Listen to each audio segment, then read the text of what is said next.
যাদের মাছ পালার খুব শখ কিন্তু অ্যাকুয়ারিয়াম কেনার সামর্থ্য নেই, তারা এই ভিডিও দেখে কম খরচে একটা সেটআপ তৈরি করতে পারেন। এটা করতে আমার মাত্র 200 টাকা খরচ হয়েছে। প্রথমে একটা ভালো গামলা নিয়ে নিচ্ছি, তারপর সেটা ভালোভাবে ধুয়ে পানি ভরে নিব। এই গাছটা আমি আমার বাসার পাশের জলাশয় থেকে নিয়েছি, আপনারাও এরকম গাছ পেয়ে যাবেন।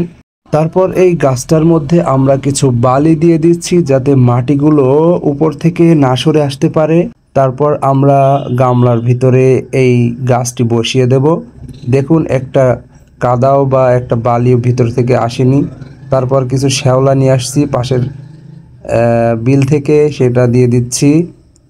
তারপর এই দেখুন আমাদের সেটআপ রেডি। এখন মাছ দেওয়ার পালা। আমরা এখন একে একে মাছগুলো দিয়ে দিব। এই সেটআপ করার জন্য আমার শুধুমাত্র মাছগুলোই কিনতে হয়েছে, তাছাড়া সব কিছুই আমার বাসায় ছিল বা বাসার আশপাশ থেকে নিয়েছি। আপনারাও চাইলে এরকম একটা সেটআপ তৈরি করতে পারেন। এটা করতে মাছগুলো কিনতে আমার 200 টাকার মতো খরচ হয়েছে। তারপর গামলাটা আমার বাসায় ছিল, আর ওই গাছটা পাশের জলাশয় থেকে নিয়ে আসছি এবং শ্যাওলাগুলো পাশের জলাশয় থেকে নিয়ে আসছি।